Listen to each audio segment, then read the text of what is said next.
We all have this seduction about materials and that we want to touch them in a sense that somehow that's going to help explain them to us.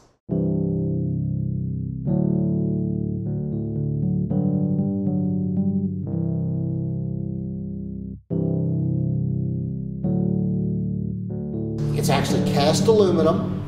It's very, very heavy. And as you look closely, you will notice that it actually has attached to its surface various objects and materials from his studio floor. This work is made primarily of steel, cut steel. It is by a British artist, young British artist, Rachofsky. And obviously what attracted me to the piece originally is this sort of almost primitive look to it. If you think about the early works of Picasso and Miro and Clay and everyone using these sort of primitive images that came out of the pre-culture, if you will.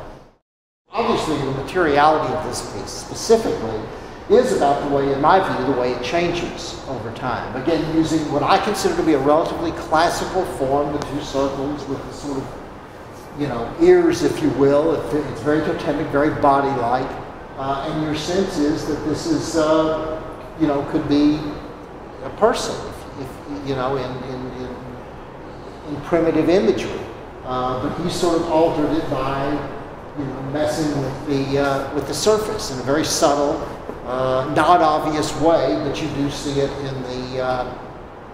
in this work. Isa Genskin is a very controversial figure. Former wife of Gerhard Richter, the great German painter, has been an object maker and a sculptor for several decades. Extremely interesting and important artist in Europe and less well known in America. Is obviously very messy.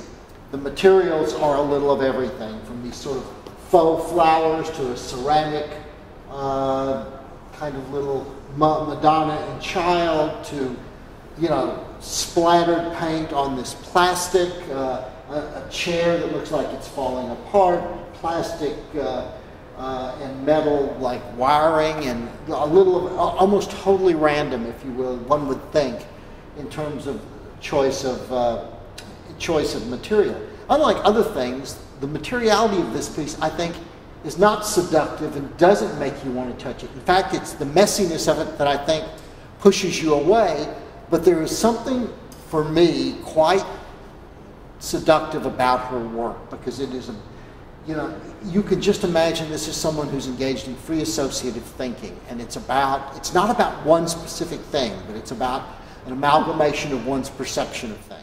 In the case of this particular work, I think the materials and the juxtaposition of materials on each other is what creates this little imaginative narrative that she's created.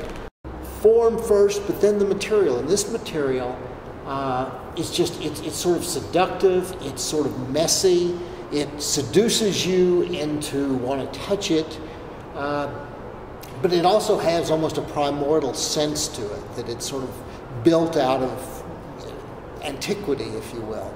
And notably in this particular work, I think the meaning that I've come to believe is that this really is dealing with the issue of making sculpture in a postmodern era, and the whole notion of sculpture and pedestal and object that could support itself, if you will, by its own form and shape and presentation has been compromised, or let's say subverted a little bit, because in this case, even though the piece stands firmly here and seems very solid, Sterling has specifically interjected this 2x4, if you will, with some text on it that in effect props up the sculpture in and of itself. So sculpture was supposed to be liberated from the pedestal, supposed to be free to have its own identity, and now he's introducing the notion of it still needs a crutch, even now. So I think he's speaking to